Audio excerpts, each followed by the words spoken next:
My goals are to act like a sighted person, which I do now, but with no help at all.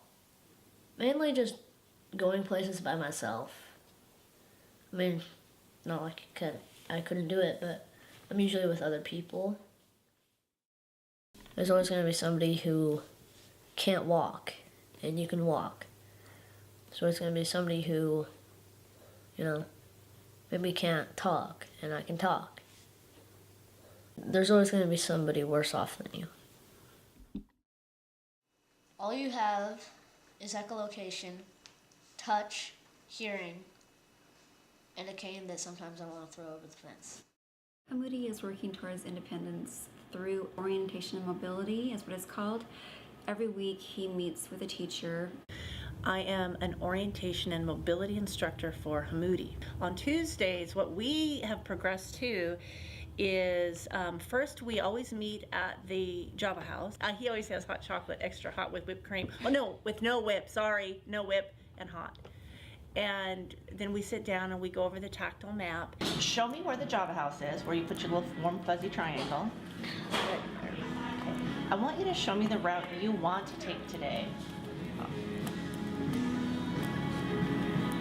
He gets to the intersection, he lines himself up, he gets ready to cross, he listens for the traffic to be able to cross it. He's actually doing it independently, but he's lining himself up to cross that street. Without orientation and mobility, blind people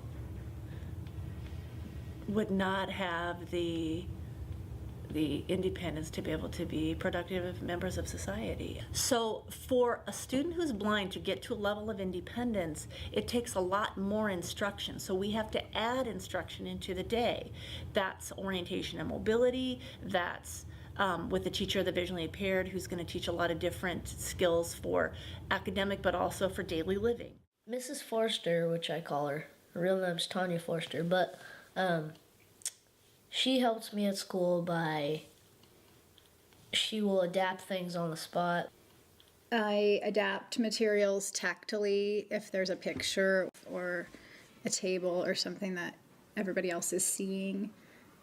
I basically just make everything equal to what the other kids are seeing. My other job is to keep them safe at recess. The boys in this class have come up with a safe way for Humoody to play football. They'll clap, he knows exactly where they are. He runs out, kicks the ball, and they hold the play until he's safely back on the sideline. The goal is really for him to be independent, so I'm with him less and less every year. People get stereotypes from what they think. So what I do is I show people that they're wrong. I go out there and I run through them and I do my normal stuff, and that has blown to pieces a bunch of stereotypes.